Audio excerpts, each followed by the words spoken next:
ओम उमा महेश्वराय नमः। आप सभी का हमारे YouTube चैनल पर हार्दिक स्वागत है। आज सुने शिव महापुराण में आगे की कथा। पिछले वीडियो में आपने जाना, जब गणेश किसी भी तरह से अपने हट से पीछे हटने को तैयार न हुए तो भगवान शिव के क्रोध की सारी सीमाएं टूट गईं और उन्होंने अपने त्रिशूल से श्री गणेश का सिर काट दिया। नारद जी बोले, हे ब्रह्मा जी, जब भगवान शिव ने क्रोधित होकर देवी पार्वती के प्रिय पुत्र गणेश का सिर काट दिया, तब फिर क्या हुआ? जब देवी पार्वती को गणेश की मृत्यु की सूचना मिली तो उन्होंने क्या किया? भगवान, मुझ पर कृपा कर मुझे आगे के वृत्तांत के बारे में बताइए। नारद जी के इस प्रकार प्रश्न करने पर ब्रह्मा जी मुस्कुराए और बोले, नारद, जैसे ही भगवान शिव ने क्रोधवश उस बालक का सिर काटकर उसे मौत के घाट उतारा, वैसे ही वहां खड़े सभी शिवगणों की प्रसन्नता देखते ही बनती थी। उन सभी ने खुश होकर गाजे बाजे बजाए और वहां बहुत बड़ा उत्सव होने लगा। सब मस्त होकर नाचने लगे। भगवान शिव की चारों ओर जय जयकार होने लगी। दूसरी ओर जब पार्वती स्नान कर चुकी तो उन्होंने अपनी सखी को बाहर भेजा कि वह गणेश को अंदर बुला ले, और जब वह बाहर गई तो उसने वहां का जो हाल देखा उसे देखकर भयभीत हो गई। गणेश का सिर कटा हुआ अलग पड़ा था और धड़ अलग। सब देवता और शिवगण प्रसन्न होकर नृत्य कर रहे थे। ये दृश्य देखकर पार्वती की वह सखी भागी भागी भीतर गई और जाकर पार्वती को इन सब बातों से अवगत कराया। अपने पुत्र गणेश की मृत्यु का समाचार पाते ही देवी पार्वती अत्यंत क्रोधित हो गई। उन्होंने रोना आरंभ कर दिया। रोते बिलखते वे कहती, हाय, मैं क्या करूं? कहाँ जाऊं? मैं तो अपने पुत्र की रक्षा भी न कर सकी। सब देवताओं और शिवगणों ने मिलकर मेरे प्यारे पुत्र को मौत के घाट उतार दिया। अब मैं भी अपने पुत्र का संहार करने वालों का विनाश करके रहूंगी। मैं प्रलय मचा दूंगी। ये कहकर उन्होंने 100,000 शक्तियों की रचना कर दी और देखते ही देखते वहां माँ जगदम्बा की विशाल सेना इकट्ठी हो गई। वे शक्तियां प्रकट होते ही हाथ जोड़कर पार्वती को प्रणाम करते हुए बोली, हे माता, हे देवी, हम सबको इस प्रकार प्रकट करने का क्या कारण है? हमें आज्ञा दीजिए कि हम क्या करें। तब क्रोध से तमतमाती देवी पार्वती बोली, तुम सब जाकर मेरे पुत्र का वध करने वालों का नाश कर दो। तुम देव सेना में प्रलय मचा दो। आज्ञा पाते ही देवी पार्वती की वह शक्तिशाली सेना वहां से चली गई।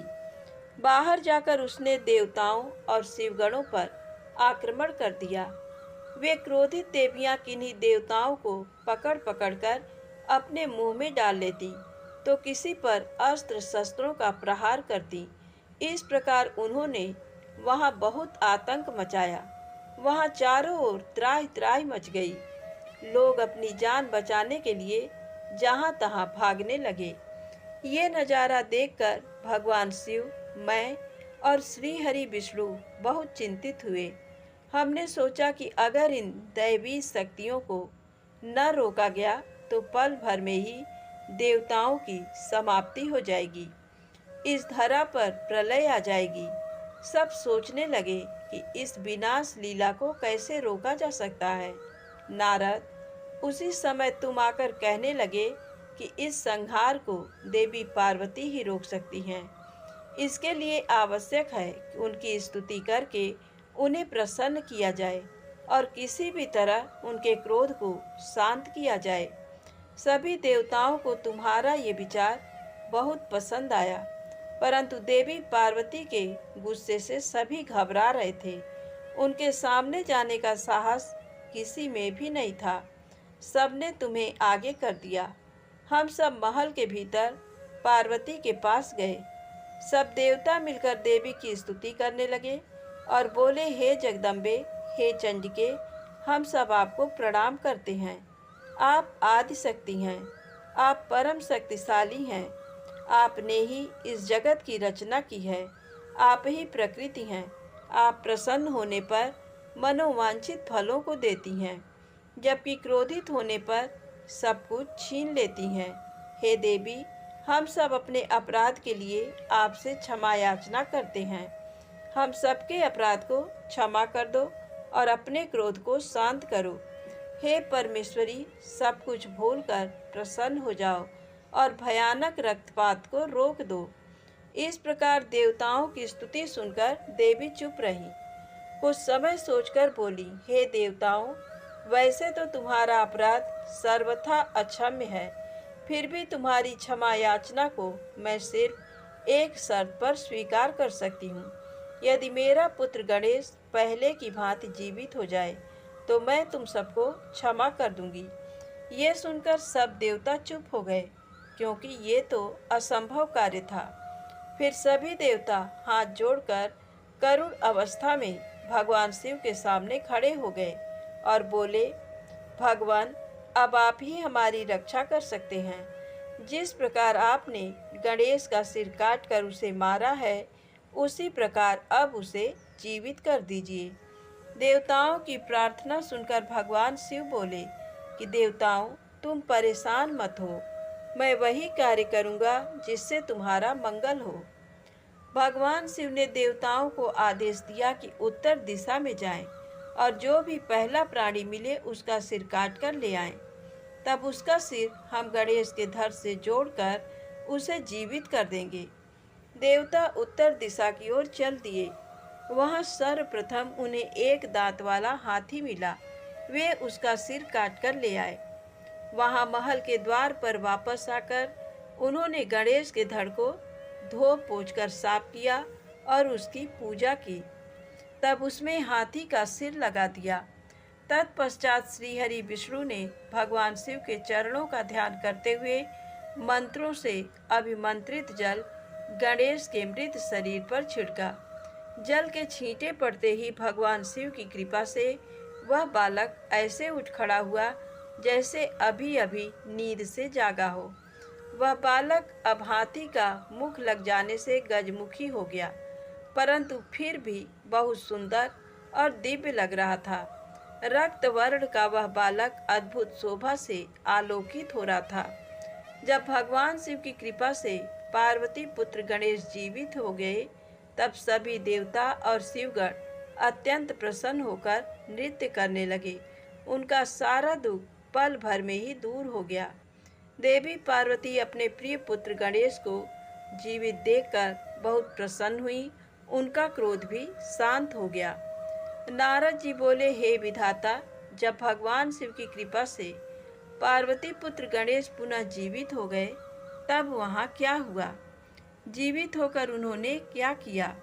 नारद जी का ये प्रश्न सुनकर ब्रह्मा जी बोले, हे नारद, जब श्री हरि विष्णु ने हाथी का मस्तक गणेश के धड़ से जोड़कर उसे जीवित कर दिया, तब ये देखकर देवी पार्वती बहुत प्रसन्न हुई। उन्होंने गणेश को बाहों में भरकर गले से लगा लिया और उसे चूमने लगी। फिर उन्होंने गणेश को सुंदर व मनोहर वस्त्रों एवं रत्न जड़ित आभूषणों से सजाया। अनेक सिद्धियों एवं मंत्रों से विधि पूर्वक अपने पुत्र का पूजन करने के बाद कल्याणमयी पार्वती ने गणेश के सिर पर हाथ रखकर वरदान देते हुए कहा, ए मेरे प्यारे पुत्र गणेश, तुझे तेरी माता की आज्ञा से बहुत कष्ट सहना पड़ा, परंतु आज के बाद तुझे कभी भी किसी भी प्रकार का कोई कष्ट नहीं होगा। सभी देवता तुझे पूजेंगे। पुत्र, तुम्हारे मस्तक पर सिंदूरी रंग की आभा है, इसलिए तुम्हारा पूजन सदैव सिंदूर से किया जाएगा। जो भी सिद्धियों और अभीष्ट फलों को प्राप्त करने के लिए तुम्हारा पूजन सिंदूर से करेगा, उसके काम में आने वाली सभी बाधाएं और विघ्न दूर हो जाएंगे। इस प्रकार जब देवी सती पार्वती ने गणेश पर अपने आशीर्वादों की कृपा की, तब भगवान शिव जी प्रसन्नता पूर्वक गणेश के सर पर हाथ फेरने लगे। माता पार्वती ने प्रसन्नतापूर्वक पहले भगवान शिव को देखा, फिर श्री गणेश को संबोधित करती हुई बोली, पुत्र, यही तुम्हारे पिता भगवान शिव हैं। तब गणेश जी तुरंत उठ खड़े हुए और भगवान शिव के चरणों पर गिरकर अपने अपराध की क्षमा मांगने लगे।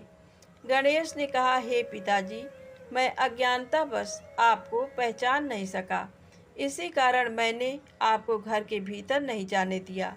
हे प्रभु, आप मेरी इस मूर्खता को कृपा करके क्षमा कर दें। अपने पुत्र गणेश को इस प्रकार क्षमा याचना करते देखकर भगवान शिव ने प्रसन्नतापूर्वक उन्हें क्षमा कर दिया।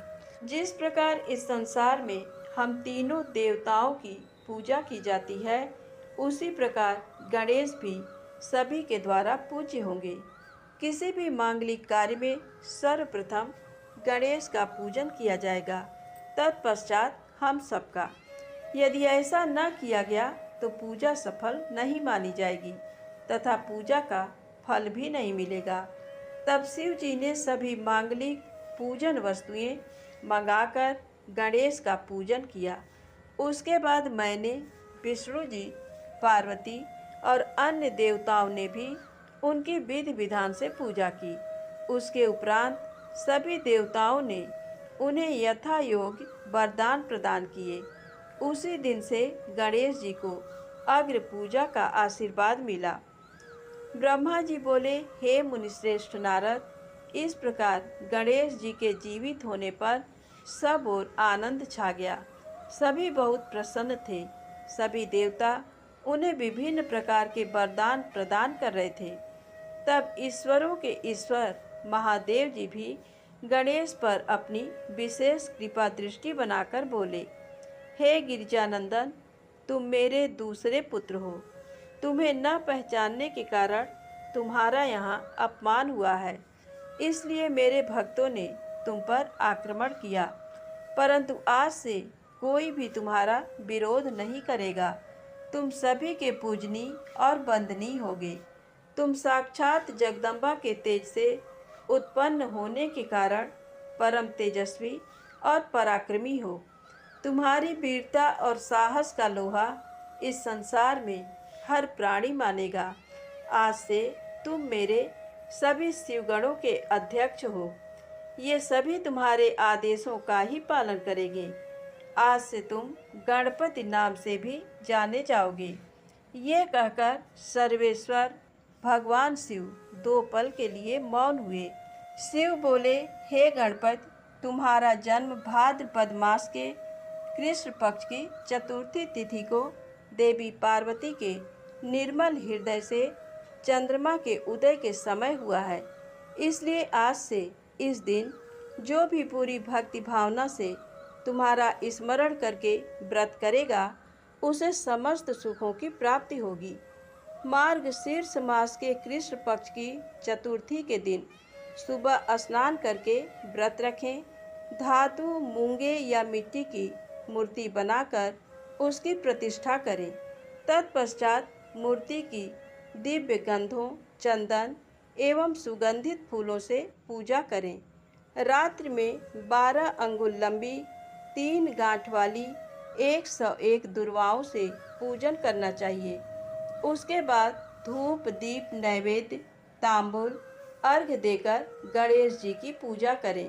बाद में बाल चंद्रमा का पूजन करें। फिर ब्राह्मणों को उत्तम भोजन कराएं। स्वयं बिना नमक का ही खाना खाएं। इस प्रकार इस उत्तम गणेश चतुर्थी व्रत को करें। जब व्रत करते करते 1 वर्ष पूरा हो जाए, तब भक्ति भावना से इस व्रत का उद्यापन करना चाहिए। उद्यापन में 12 ब्राह्मणों को भोजन कराएं। व्रत का उद्यापन करते समय पहले से स्थापित कलश के ऊपर गणेश की मूर्ति रखें। वेदी तैयार कर उस पर अष्टदल कमल बनाकर हवन करें। तत्पश्चात मूर्ति के सामने 2 स्त्रियों व बालकों को बिठाकर उनकी विधि विधान से पूजा करें। फिर उन्हें आदरपूर्वक भोजन कराएं। पूरी रात उनका भक्ति भाव से जागरण करें। सुबह होने पर गणेश जी का पुनः पूजन करें। पूजन करने के पश्चात उनका विसर्जन कर दें। फिर बालकों से आशीर्वाद लेकर उनसे स्वस्ति वाचन कराएं और व्रत को पूर्ण करने हेतु श्री गणेश को पुष्प अर्पित करें। तत्पश्चात भक्तिभाव से दोनों हाथ जोड़कर उन्हें नमस्कार करें। हे गणेश, इस प्रकार जो श्रद्धापूर्वक उत्तम भक्ति भाव के साथ तुम्हारी शरण में आएगा और तुम्हें रोज पूजेगा, उसके सभी कार्य सफल हो जाएंगे तथा उसे सभी अभीष्ट फलों की प्राप्ति होगी। गणेश का पूजन सच्चे मन से सिंदूर, चंदन, चावल और केतकी के फूलों से करने वाले के सभी विघ्नों और क्लेशों का नाश हो जाएगा। उस मनुष्य के अभीष्ट कार्य अवश्य ही सिद्ध होंगे। ये गणेश चतुर्थी व्रत सभी स्त्री एवं पुरुषों के लिए श्रेष्ठ है। विशेषतः जो मनुष्य अभ्युदय की इच्छा रखते हैं, उन्हें उत्तम भक्ति भावना से इस व्रत को अवश्य करना चाहिए, क्योंकि गणेश चतुर्थी का व्रत करने वाले मनुष्य की सभी इच्छाएं और कामनाएं पूरी होती हैं। इसलिए सभी मनुष्यों को इस श्रेष्ठ व्रत को पूरा करना चाहिए तथा सदैव तुम्हारी भक्तिभाव से आराधना करनी चाहिए। इस प्रकार त्रिलोकीनाथ भगवान शिव ने अपने पुत्र गणेश को सभी मनुष्यों तथा देवताओं द्वारा पूजित होने का उत्तम आशीर्वाद प्रदान किया। सभी देवता और ऋषि मुनि भगवान शिव के वचन सुनकर बहुत प्रसन्न हुए। उनके आनंद की कोई सीमा न रही। वे सभी भक्ति रस में डूबकर शिव पार्वती पुत्र गणपति की आराधना करने लगे। ये देखकर देवी पार्वती की खुशी की कोई सीमा न रही। वे देवताओं को अपने पुत्र गणेश का पूजन करते देख मन ही मन भगवान शिव के चरणों का ध्यान करते हुए उनका धन्यवाद करने लगीं। उनका सारा क्रोध पल भर में ही शांत हो गया था। उस समय सभी दिशाओं में सुमधुर दुंदुभियां बजने लगीं। अप्सराएं सहर्ष नृत्य करने लगीं। सुंदर मंगल गान होने लगे तथा श्री गणेश जी पर आकाश से फूलों की वर्षा होने लगी। अपने पुत्र को गणाधीश बनाए जाने पर माता पार्वती फूली नहीं समा रही थी। उस समय चारों ओर उत्सव होने लगा। तत्पश्चात उस समय वहां उपस्थित समस्त देवता और ऋषि मुनि उस स्थान के निकट गए जहां भगवान शिव और देवी पार्वती अपने पुत्र गणेश के साथ विराजमान थे। देवताओं और ऋषियों ने भक्ति भावना से उन्हें नमस्कार किया और उनकी स्तुति करने लगे। फिर शिव जी से विदा लेकर सब अपने अपने धामों को चले गए। फिर मैं और श्री हरि भी उनसे विदा लेकर अपने लोक को लौट गए। जो मनुष्य शुद्ध हृदय से सावधान होकर इस परम मंगलकारी कथा को सुनता है, वह सभी मंगलों का भागीदार हो जाता है। ये गणेश चतुर्थी व्रत की उत्तम कथा पुत्रहीनों को पुत्र, निर्धनों को धन, रोगियों को आरोग्य, अभागों को सौभाग्य प्रदान करती है। जिस स्त्री का पति उसे छोड़कर चला गया हो, गणेश की आराधना के प्रभाव से पुनः उसके पास लौट आता है। दुखों और शोकों में डूबा मनुष्य इस उत्तम कथा को सुनकर शोक रहित होकर सुखी हो जाता है। जिस मनुष्य के घर में श्री गणेश की महिमा का वर्णन करने वाले उत्तम ग्रंथ रहते हैं, उस घर में सदा मंगल होता है। श्री गणेश की कृपा अपने भक्तों पर सदा रहती है और वे अपने भक्तों के कार्य में आने वाले सभी विघ्नों का विनाश कर उसकी सभी मनोकामनाओं को पूरा करते हैं। नारद जी ने पूछा, हे विधाता, आपने मुझे श्री गणेश के जन्म एवं उनके अद्भुत पराक्रम और साहस के साथ माता पार्वती के द्वार की रक्षा करने का उत्तम वृत्तांत सुनाया। अब मुझे ये बताइए कि जब भगवान शिव ने गणेश को पुनर्जीवित करके अनेक आशीर्वाद प्रदान किए, तब उसके पश्चात वहाँ क्या हुआ? ब्रह्मा जी बोले, हे मुनिश्रेष्ठ नारद। तत्पश्चात भगवान शिव पार्वती अपने दोनों पुत्रों गणेश और कार्तिकेय के साथ आनंद पूर्वक अपने निवास कैलाश पर्वत पर रहने लगे। शिव पार्वती अपने पुत्रों गणेश और कार्तिकेय की बाल लीलाओं को देखकर बहुत प्रसन्न होते और उन्हें बहुत प्यार करते। वे दोनों अपने माता पिता की भक्ति भावना से पूजा अर्चना करते थे, जिससे शिव पार्वती बहुत प्रसन्न होते। धीरे धीरे ऐसी ही लीलाओं के बीच समय बीतता गया और गणेश व कार्तिकेय युवा हो गए। तब एक दिन शिव पार्वती साथ साथ बैठे हुए आपस में बातचीत कर रहे थे। देवी पार्वती ने भगवान शिव से कहा कि प्रभु, हमारे दोनों ही पुत्र विवाह के योग्य हो गए हैं, अतः हमें अब दोनों पुत्रों का विवाह कर देना चाहिए। तब दोनों ये विचार करने लगे कि पहले गणेश का विवाह किया जाए या कार्तिकेय का। जब माता पिता ने अपनी इच्छा पुत्रों को बताई तो उनके मन में भी विवाह की इच्छा जाग उठी। दोनों पुत्र विवाह के लिए सहर्ष तैयार हो गए।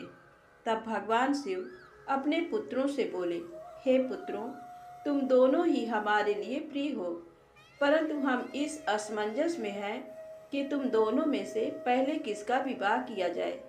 इसलिए हमने एक युक्ति निकाली है। तुम दोनों में से जो भी पृथ्वी की परिक्रमा करके पहले लौट आएगा, उसका विवाह पहले किया जाएगा।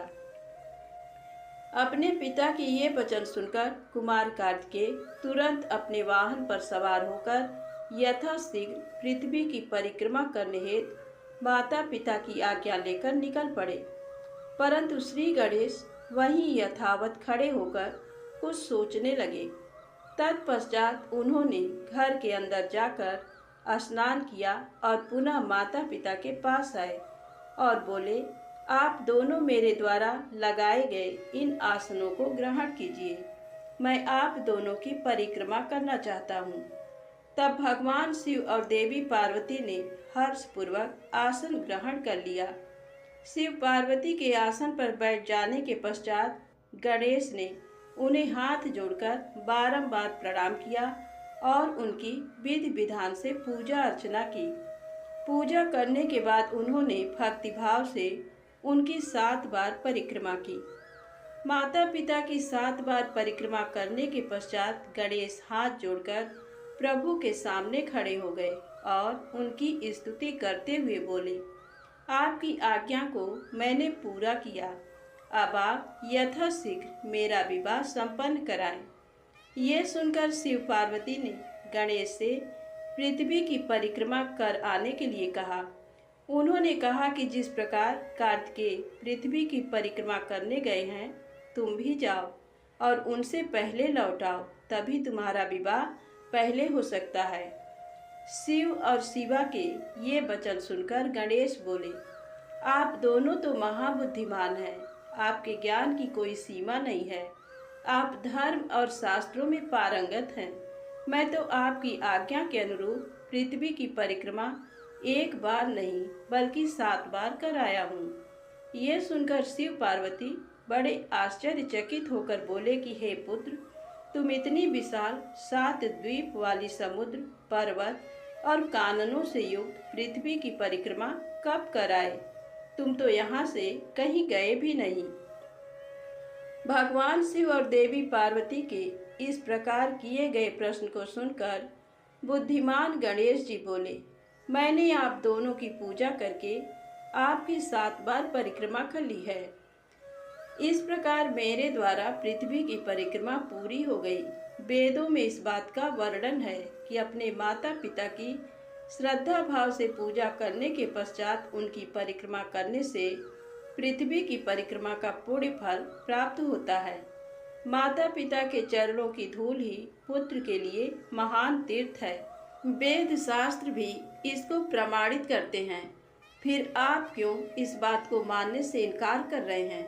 हे पिताश्री, आप तो सर्वेश्वर हैं, निर्गुण निराकार परब्रह्म ईश्वर हैं। भला आप कैसे वचनों को झुठला सकते हैं? कृपा कर बताइए कि शास्त्रों के अनुसार क्या मैं गलत हूँ? इस प्रकार गणेश जी के वचन सुनकर शिव पार्वती अत्यंत आश्चर्यचकित हुए। अपने पुत्र गणेश को वेदों और शास्त्रों का ज्ञाता जानकर उनकी प्रसन्नता की कोई सीमा न रही।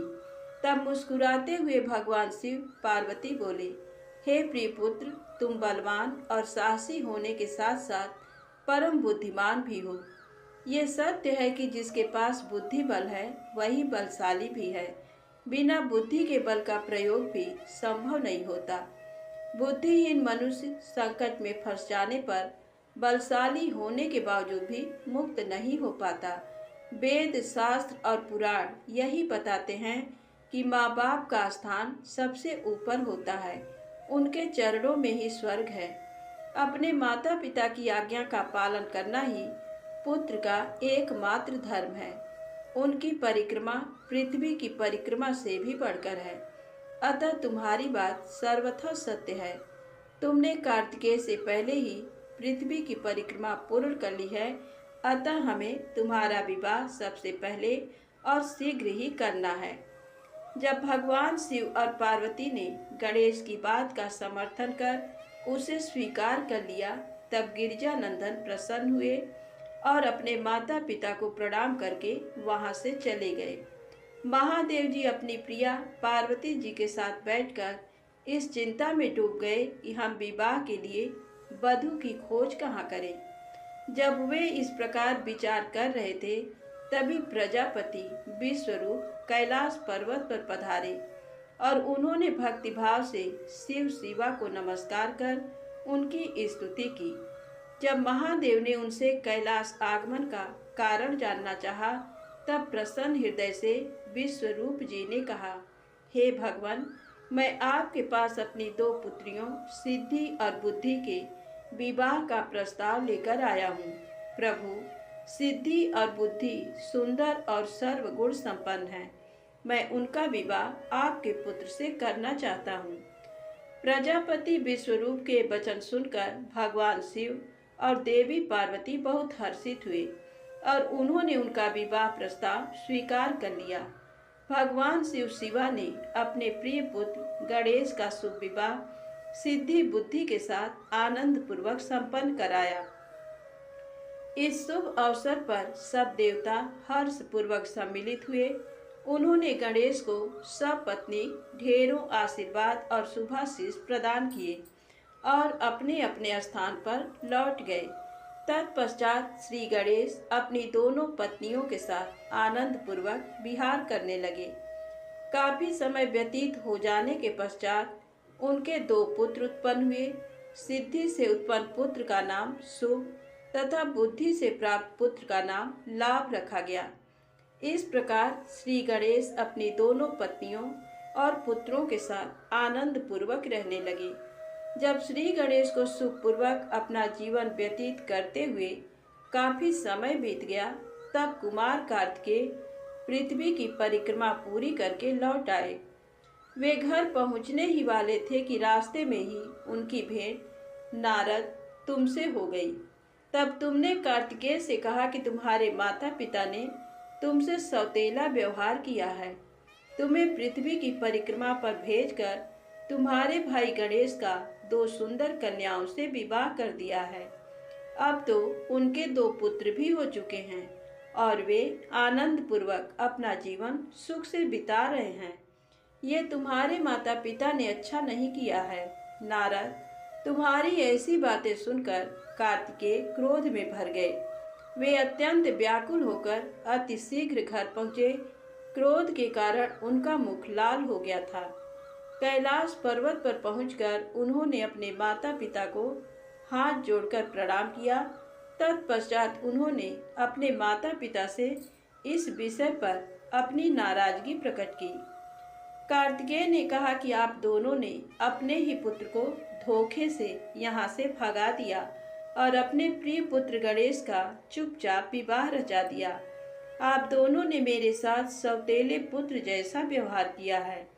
यदि आप गणेश का ही विवाह पहले करना चाहते थे तो मुझसे एक बार कहते, मैं स्वयं अपने भाई गणेश का विवाह उत्साहपूर्वक आनंद के साथ कराता।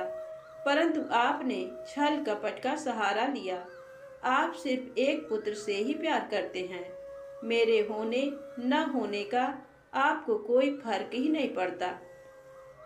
अतः मैं यहाँ से हमेशा हमेशा के लिए जा रहा हूँ। अब मैं क्रौंच पर्वत पर जाकर सदैव तपस्या करूँगा। ये कहकर कुमार कार्तिकेय वहाँ से चले गए। भगवान शिव और पार्वती ने उन्हें समझाना चाहा, पर उन्होंने उनकी बात अनसुनी कर दी। नारद उस दिन से स्वामी कार्तिकेय कुमार नाम से प्रसिद्ध हो गए। तब से इन तीनों लोकों में उनका नाम कुमार कार्तिकेय विख्यात हो गया। कार्तिकेय का नाम पापहारी, शुभकारी, पुण्यमयी एवं ब्रह्मचर्य की शक्ति प्रदान करने वाला है।